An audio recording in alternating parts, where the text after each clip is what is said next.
నేను ఎవరు? నేను నిరుపేదల్లో నుండి ఒకడిని, సంపన్నుల్లో నుండి ఒకడిని, మీ ఊర్లో నుండి ఒకడిని, మీ పట్టణాల్లో నుండి ఒకడిని.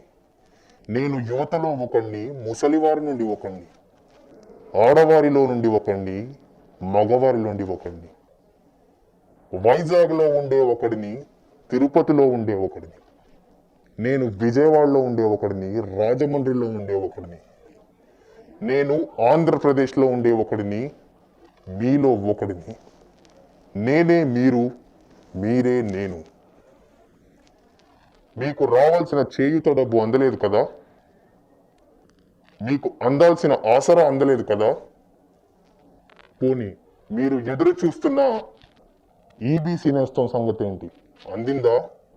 అందలేదు కదా? సరే, రైతన్నలు మీకు అందాల్సిన తుఫాను మరియు కరువు ఇన్పుట్ సబ్సిడీ అందిందా? లేదే. తమ్ముళ్ళు, మీకు విద్యా దీవెన ద్వారా అందాల్సిన ఫీజు రియంబర్స్మెంట్ అయినా వచ్చిందా?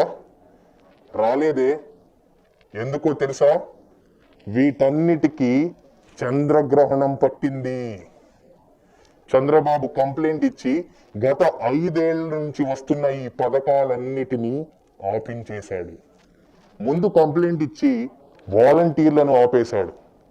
మన అవ్వాతాతలు, వికలాంగులు ఇంటి వద్దకు వచ్చే పింఛన్లన్నిటినీ ఆపేశాడు. కారణం తెలుసా? బాబుకి చాలా స్పష్టంగా తెలుసు, జగన్కు అవ్వాతాతలు, వికలాంగుల ఆశీస్సులు ఉన్నాయని. బాబుకు తెలుసు, అక్క చెల్లెమ్మలంతా జగన్ వెంటే ఉన్నారని. బాబుకు ఖచ్చితంగా తెలుసు, రాష్ట్రంలో ఉన్న రైతులందరూ జగన్ వెంటే ఉన్నారని.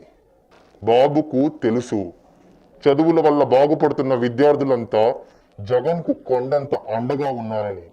కాబట్టి ఆ రాక్షసుడు వారి మీద కుట్రలకు తెగబడ్డాడు. ఈ చంద్రగ్రహణం సంపూర్ణంగా తొలగాల్సిన సమయం ఆసన్నమైంది. మీ భవిష్యత్తును రాసుకునే శక్తి మీ చేతుల్లోనే ఉంది.